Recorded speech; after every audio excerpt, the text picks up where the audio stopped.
A. Morfologi telur. Berdasarkan asal hewannya, bentuk telur bermacam-macam, mulai dari hampir bulat dan lonjong. Beberapa faktor yang menimpa induk penghasil telur mempengaruhi bentuk telur. Contohnya, faktor turun-temurun, umur induk ketika bertelur, serta sifat psikologis di dalam tubuh induk. Ukuran bentuk telur bisa dinyatakan dengan indeks perbandingan antara lebar dan panjang dikalikan 100.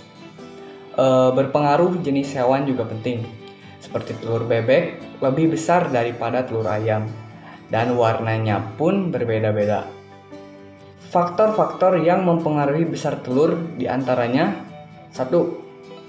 Jenis hewan, 2. Umur hewan, 3. Perubahan musim petelur, 4. Sifat turun-temurun induk, 5. Umur pembuahan, 6. Berat tubuh induk, dan zat-zat makanan induk.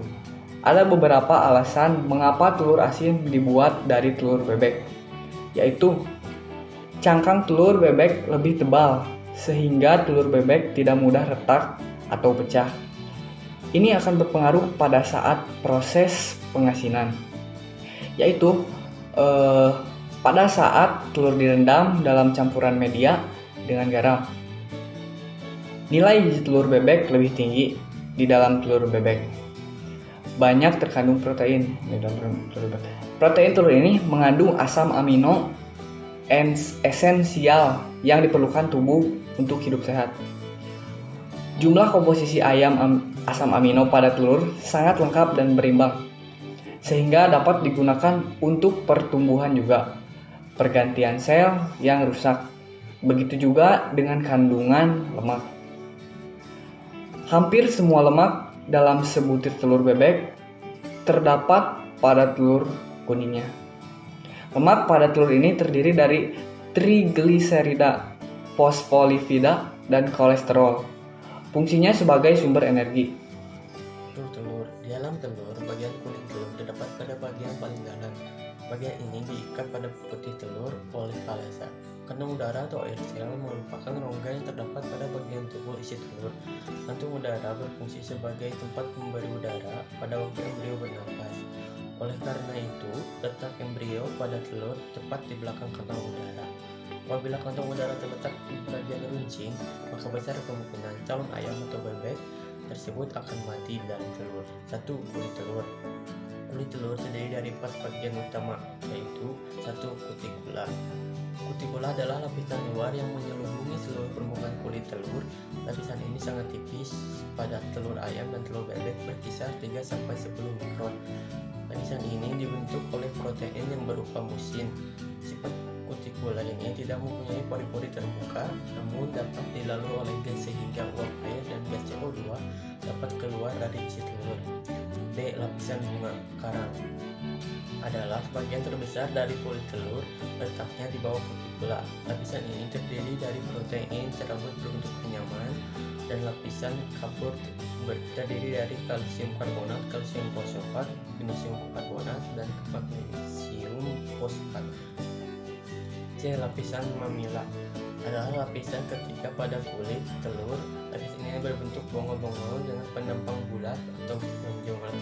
Tebal lapisan ini lebih kurang sepertiga tebal seluruh kulit dan terdiri dari bagian kenyaman, protein, dan mineral. D. Lapisan paling dalam adalah lapisan membrana yang terdiri dari 2 lapisan selaput yang berbentuk seperti kertas perkamen.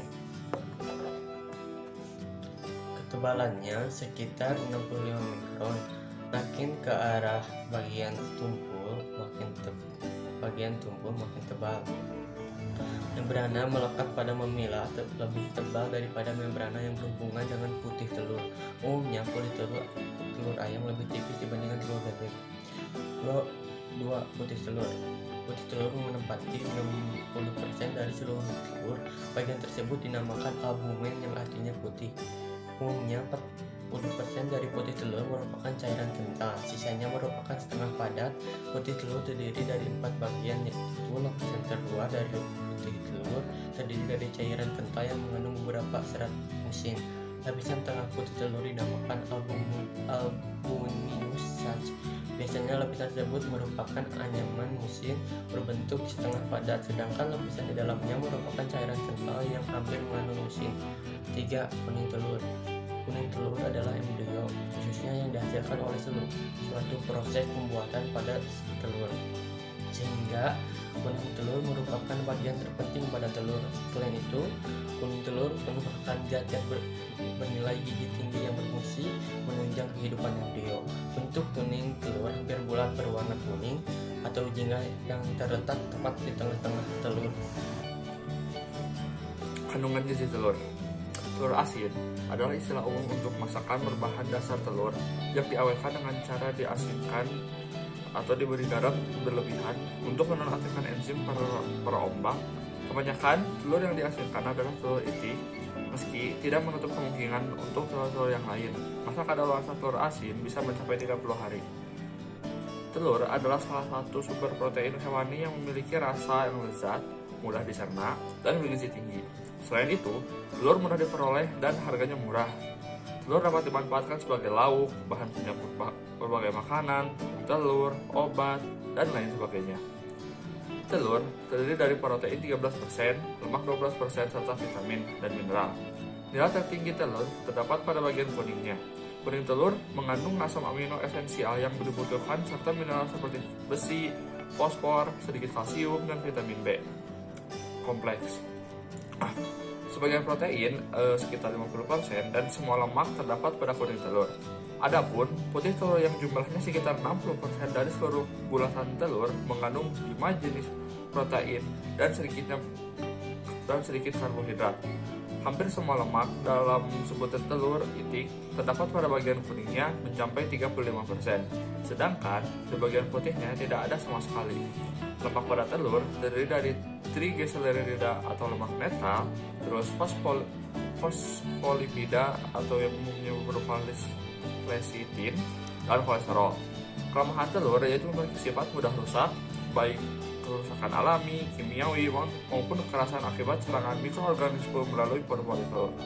Oleh sebab itu, usaha pengawetan sangat penting untuk mempertahankan kualitas telur. Cara pengawetan telur.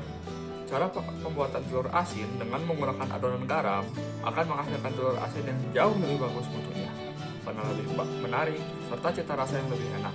Garam berfungsi sebagai pencipta rasa asin dan sekaligus bahan pengawet karena dapat mengurangi kelarutan oksigen, menghambat kerja enzim proteolitik, dan menyerap air dari dalam telur. Berkurangnya kadar air menyebabkan telur menjadi lebih awet karena air digunakan oleh mikroorganisme untuk pertumbuhan. Pada umumnya, konsentrasi garam 10-15% sudah cukup untuk membunuh sebagian besar jenis bakteri kecuali bakteri halofilik, yaitu bakteri yang tahan terhadap garam yang tinggi seperti Staphylococcus aureus yang dapat tumbuh pada larutan garam 11-15% bila pH-nya 5-7. Menurut Sukendra tahun 1976, untuk menghasilkan telur asin yang memiliki karakteristik disukai diperlukan waktu 12 hari pengasinan.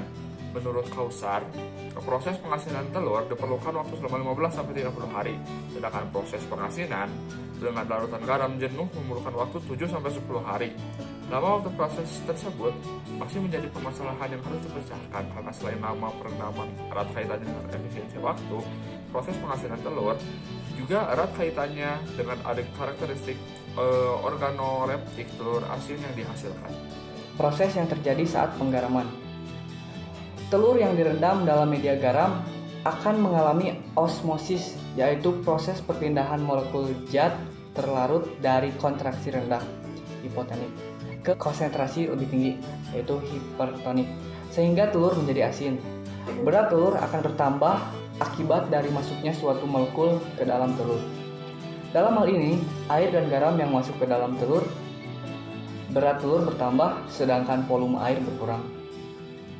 Hal ini dikarenakan molekul air dan garam bergerak masuk ke dalam telur karena larutan garam lebih hipotenik dibanding isi telur yang hipertenik, sehingga menyebabkan hemolisis atau masuknya molekul air dan garam ke dalam telur. Sehingga berat telur bertambah, tetapi air berkurang. Tekstur kuning telur pada telur asin akan berubah menjadi lebih keras karena ketika molekul air dan garam masuk ke dalam telur, maka air dan garam masuk ke putih telur karena konsentrasi putih telur lebih pekat daripada larutan garam. Tetapi perlu kita ingat bahwa masih ada kuning telur yang konsentrasinya lebih pekat dibandingkan putih telur dan larutan garam. Sehingga molekul air dan garam masuk ke kuning telur, tetapi lebih banyak garam yang masuk dibandingkan dengan air.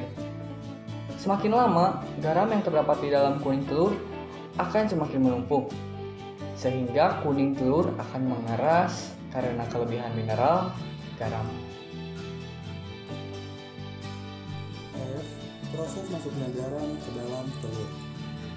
Pengasinan telur umumnya dilakukan dengan dua cara, yaitu perendaman dalam larutan garam dan pemeraman oleh adonan campuran garam dengan tanah liat, abu gosok, atau bubuk bata merah. Prinsip kedua cara tersebut adalah dehidrasi osmosis, yaitu proses pengurangan air dari bahan dengan cara membenamkan bahan dalam satu larutan berkonsentrasi tinggi. Larutan tersebut mempunyai tekanan osmosis tinggi. Dehidrasi osmosis merupakan proses perpindahan massa secara simultan antara keluarnya air dari bahan dan zat terlarut berpindah dari larutan ke dalam bahan. Perpindahan massa osmosis dinyatakan sebagai kehilangan air atau water loss dan penambahan padatan atau solidnya. Garam NaPlus akan masuk ke dalam telur dengan cara merembes melalui pori-pori kulit menuju ke bagian putih dan akhirnya ke kuning telur. Garam NaCl mula-mula akan diubah menjadi ion Na+ dan ion Cl-. Ion Cl inilah yang sebenarnya berfungsi sebagai bahan pengawet dengan menghambat pertumbuhan mikroba pada telur. Pada proses pembuatan telur asin terjadi pertukaran ion yang bersifat stikiometri, yakni satu H+ diganti oleh suatu Na+. Pertukaran ion adalah suatu proses kesetimbangan dan jarang berlangsung lengkap. Ion Na didapatkan dari garam, sedangkan ion H+ berasal dari air. Dengan demikian, ion Na masuk ke dalam telur dan kadar air berkurang, akibatnya telur menjadi asin. K. Kualitas telur asin. Kualitas telur ditentukan oleh kualitas bagian dalam, yaitu kekentalan putih dan kuning telur, posisi kuning telur, dan ada tidaknya noda atau bintik darah pada putih atau kuning telur, serta kualitas bagian luar, yaitu bentuk dan warna kulit, permukaan telur, keutuhan dan kebersihan kulit telur. Penilaian terhadap mutu telur asin dapat dilakukan dengan menggunakan parameter berikut. Yang pertama, sifatnya stabil, artinya dapat disimpan lama tanpa mengalami kerusakan. Yang kedua, aroma dan rasanya enak.